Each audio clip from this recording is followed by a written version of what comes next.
welcome back to the channel. Seems like I should be taking a mugshot here. Anyway, welcome back to the channel. Today we have a new build, and you're seeing it when I'm seeing it.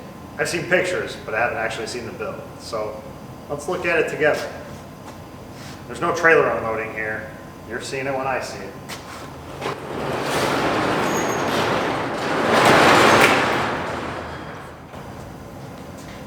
It's a 2013 Kia Sorento.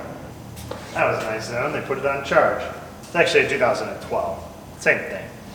Looks like it hit a deer. Still has some deer parts here. So it looks like it's just going to be bolt-on parts, other than the little frame rail end here, which the bumper bolts to, and the radiator support used to. But that'll straighten right out, no problem. Need a fender, a hood, radiator support, bumper headlight, washer bottle. We're gonna need all of our cooling. Oh, it's got one of those Bluetooth oil dipsticks. I need one of those. I don't think this is the Bluetooth system. So, let's see if it starts. So this isn't my car. I'm actually doing this for a YouTube viewer. So I have seen the pictures, and I bet you guys can smell this interior. This is the good part. Woo!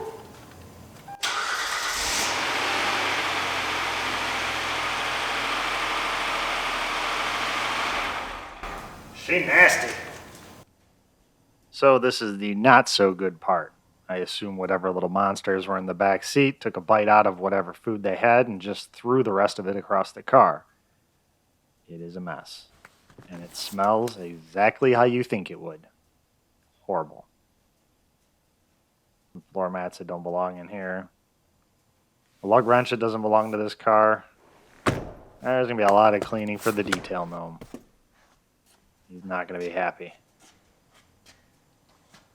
I have no idea what that is on the door panel, and I don't think I want to know. And we can't just blame the kids, because apparently the parents weren't any better.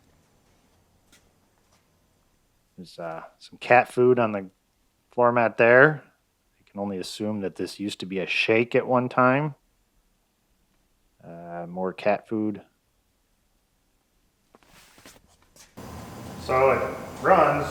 Sounds like it's 100,000 miles overdue for an oil change, but we'll get that done. But looks like a pretty easy job. So let's get it apart and see if there's any surprises. See what we're going to need so we can order some parts. Find out what's cheapest. Probably going to be used, but I know the hoods and the bumpers are pretty pricey on these. This is an SX, which is like the top of the line sport version. It's an all-wheel drive. Was a top of the line car. Somebody just kind of neglected it. So we'll make it look nice again. So the first thing we're going to do is get the hood out of our way. We're going to pull the lift struts off. Just put a pick in there, a 90-degree one. Kind of rock it back and pull that C-clip out. And lift up on the hood to take a little stress off, and the rod will pop right off. Go over and do the same thing on the other side. I'll figure out how to do this with only two hands. That's why it helps to use a 90-degree pick, because once you get it behind that clip, you can just hold on to it and hold that lift strut at the same time, and then use your other free hand to take a little stress off that lift strut by pushing up on the hood to disconnect it. Now we can unbolt our hood. We have our lovely assistant, Slim, holding the hood up for us. These bolts are self-centering, so if we wanted to put the hood back on, we wouldn't have to adjust the hinges again. So there's just 4 bolts in it. We'll take Slim out of here. Oh no, he fell. That's going to be a workman's comp claim. We'll lift our hood off and throw it in a pile. And we can start unbolting our bumper. There's a splash shield across the bottom. We're going to pull all the bolts out of that. They're a little rusty. So far they're all coming out. No casualties. They are only mounted in plastic, so sometimes if they rust up and you try to take them off, they will spin inside the plastic. But we got lucky on those. Now we're going to pull the 2 outer bolts in our skid plate up in the front, because those go all the way through to brackets that are on the reinforcement. So we're just going to pull those out. The 2 center ones can stay in there. Our bumper's free on the bottom. We got a couple little screw-in push pins. These are the kind with the little Phillips head on there that give the illusion that they're going to unscrew, but they don't actually. You have to have just enough pressure on them to screw them out, but not enough that you actually push them back in, which there's a very fine line there. So since the pesky bumper cover was out of the way, I just pushed the center of it out from the inside here, and then was able to unscrew the rest of it with my fingers until we could pop it out of there. Now there are some more of those awesome clips on the other side, so we're going to pull those out of there very gently. Once you get them started, you can kind of get your fingernail behind them and hold it out so that it doesn't slide back in there if you get that precise amount of pressure wrong. Luckily, these weren't real dirty, because even a grain of sand will keep these from working the proper way, and you end up with the whole thing spinning and the center doesn't come out. And then you end up just losing patience and tearing them out and go getting new ones. But I'm poor, so we're going to use the old ones if we can. And we can. So our bottom's off. Now we're going to pull the screw out that holds the bumper to the fender. I believe it's an 8mm, but it also has a Phillips head in it. And I'm too lazy to walk over to the toolbox and get the actual socket. So we're just going to use our Phillips screwdriver. It's coming out. It works. So that's what we're going with. Now we're ready to start unclipping our bumper. But this bumper bracket does not want to let go of its bumper. So we got to kind of pry the tabs out. I don't want to break that clip. And a little wiggle and pull. Pull it out from under the headlight. There's a couple clips across the bottom of that.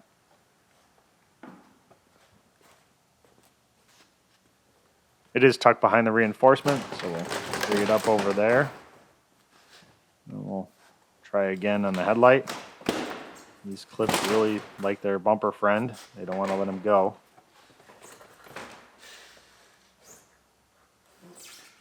And we can almost reach the fog light plug, so we'll unplug that before we end up breaking something and tearing wires out.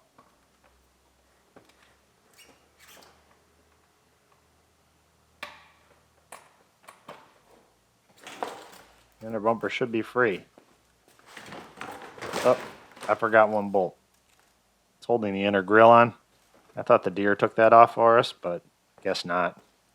Fine, I'll do it myself. Just one 10mm. Close that out of there. And now our bumper's free. For real this time.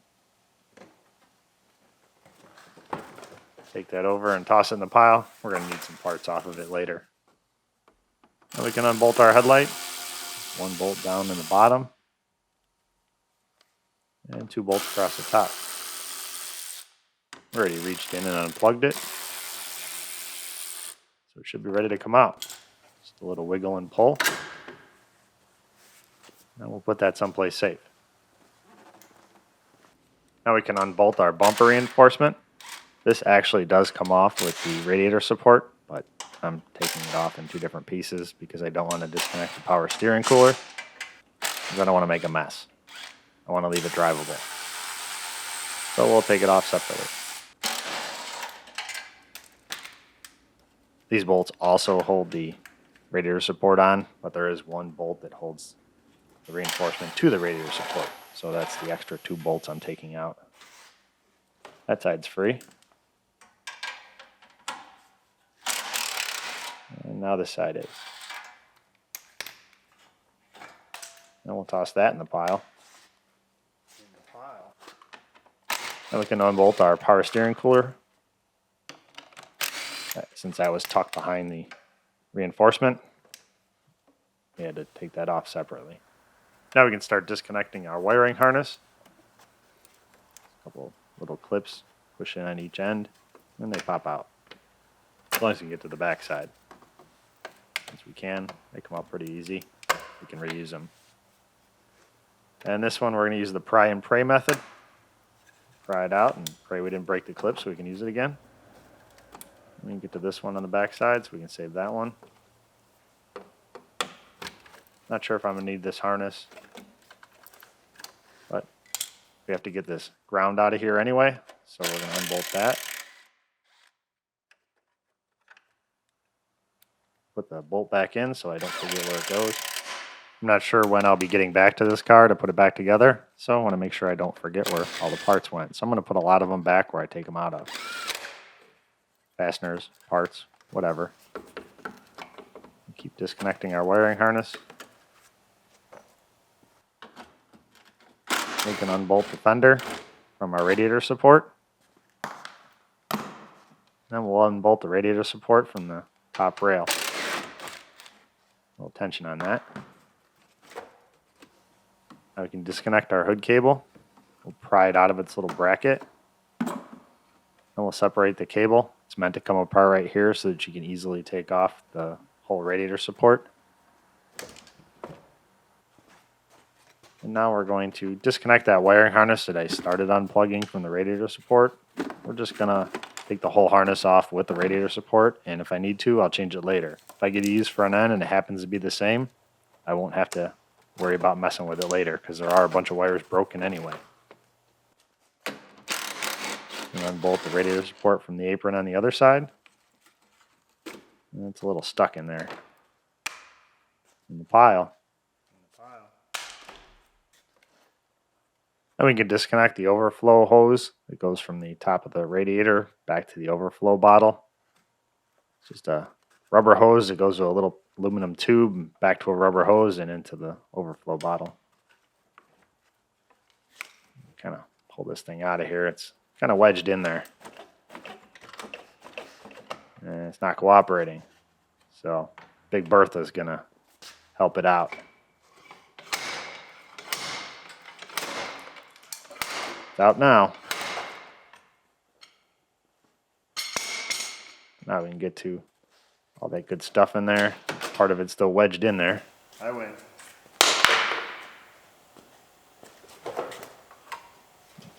Bend our AC lines back to where they should be. They're still good. They just need to be realigned. We've got a few broken wires. We'll see what other ones are connected so that we can pull our radiator support off of here. Looks like the other harness comes in and it's separate, so we should be good. Shouldn't have anything more to disconnect other than the ground wire on this side. And this, my friends, is what happens when you don't change your oil. It turns into chunky stuff and fills up your engine. Pretty nasty. I really should be wearing gloves for that. It's even baked onto the dipstick. Sludge.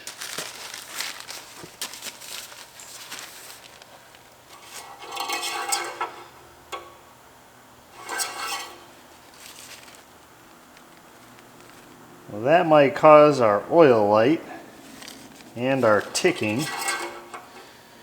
Suppose we should put some oil in it and see if that goes away. I don't think it got hit so hard that all the oil fell out of it, but this is just pure neglect. We'll start off with 3 quarts. Go from there, see if we can at least get something on a stick. So we're just adding oil to it to see if our ticking goes away and if our oil light goes off, if the engine's any good, or if I need to make a phone call. We'll do a proper oil and filter change later. This is more of just an oil flush.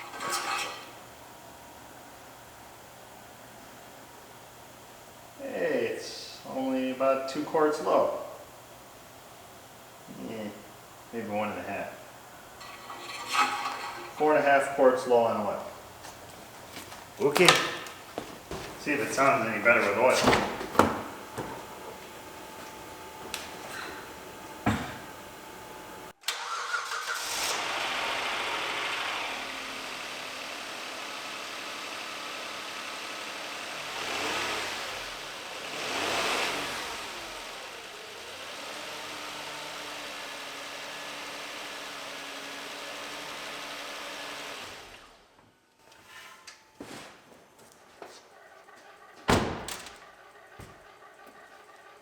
It does.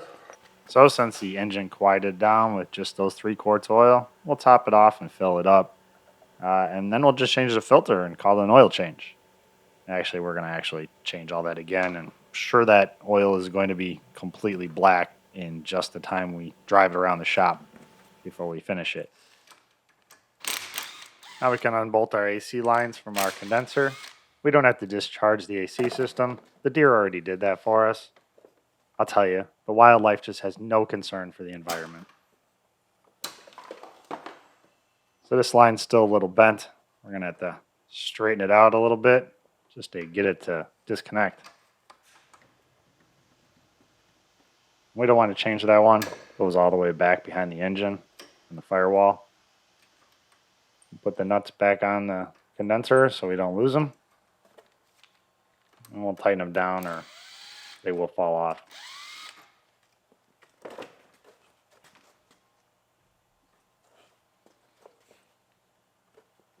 Now we can disconnect our radiator hoses and our transcooler lines. The upper radiator hose, the deer took care of for us. In addition to destroying the ozone with the Freon, he also contaminated the water supply with some coolant.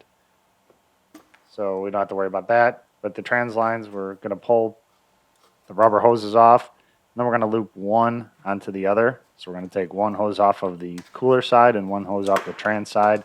We'll loop it around and clamp it back on. That way we can still drive this thing around. We didn't break the power steering open, and our trans cooler will just run in a little small loop there.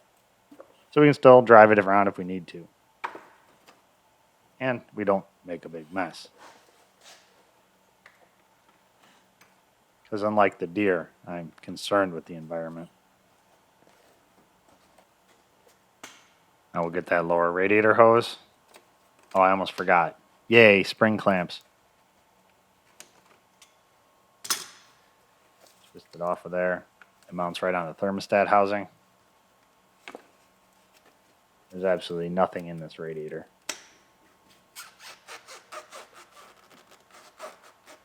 Trying to take it off slowly just to make sure there is nothing in it. I didn't want to make a mess, but there wasn't anything to make a mess with. So our radiator support should come off of there. See what we're snagged on. Wiring harness doesn't want to go with.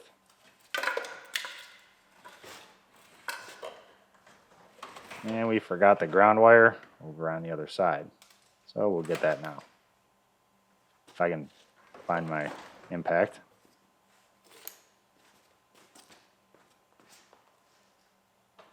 Plug that ground wire off of there.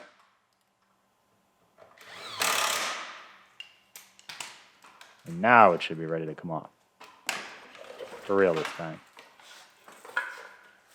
Probably one of the easiest front ends to take off. Very friendly car to work on. And if that engine survives after the neglect it's taken, apparently they have indestructible engines. So, way to go, Kia. Now we're going to do a little bit of framework. Big Bertha's just going to straighten out the end of this little mount here on the end of the frame rail. This has to be straight up and down. That looks about right. Fine tuning.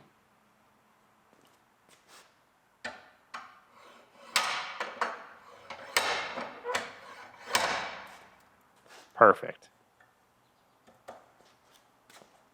So that's about as far as we can go right now. We got our whole front end off. We know what we need. Looks like just pretty much bolt-on stuff. Maybe a couple wires to repair. Pretty easy job. The hardest part's going to be getting the interior clean. So we'll get some parts, and when we come back, we'll put it all together, hopefully. Thanks for watching, and I'll see you soon. So I'll answer some questions so I can maybe head off some of the comments for those of you that actually watched the entire video. Now, the person I'm doing this build for has never actually had this vehicle in their possession. They bought it from an auction in North Carolina and had it shipped up to me. I'm going to rebuild it, and the first time they're going to see it is when they pick it up to drive it home. So they're not the ones to blame for the condition we found it in. We have to blame whatever person or animal or natural disaster got to it before we did. I don't know how much they paid for the car. It's really none of my business. But if they decide they want to share their story, I'll let you know. But no guarantees. That's up to them. Now I got a little bad news. With the RAV4, I waited till I had the parts, and then I showed you the videos. So there was really no wait time. There is a wait time on this one, because you're seeing these videos before I have all the parts. And most of the parts are available. The one that is not is the front valve cover that has a hole in it from where the filler tube used to go. And I kind of need that to finish the job. Now, I called around to a couple salvage yards, and nobody around me had one. At least not one they were willing to part with, because if they have a good engine, they're not going to pull the valve cover off to sell it to me. So I have to find one with a bad engine, or one that's hit and the engine's no good, which usually takes out the valve cover. My other alternative is to go to a U-pull-it yard and pull it myself. Unfortunately, I just don't have the time to do that anymore. I really miss those days. So my only alternative is to wait for Kia to bring me one, and it is a minimum of a 90-day wait. So there's a little guy loading up his rowboat, throwing my valve cover in the front of it, rowing over the Pacific Ocean. When he gets to California, he's just going to walk it over to me. That's the scenario I have in my mind of why it's going to take at least 90 days. Maybe it's right, maybe it's wrong. But unless you guys happen to have a valve cover laying around for a 2012 Kia Sorento 3.5 liter, the front one with the filler tube, I don't need the filler tube, I just need the valve cover. I'll get a new gasket, those are available aftermarket. But they don't make aftermarket valve covers either, so I really have to rely on Kia or used are my only two choices. So if you have one, you can contact me in my website, links right there, or in the description if you don't want to actually have to type it in yourself. And if you have one, just send me a message, we'll work something out, and maybe we can get this build done a little quicker. If not, we'll just wait for Kia to roll my valve cover on over here from Korea. So thanks for watching, and I'll see you when I get some parts.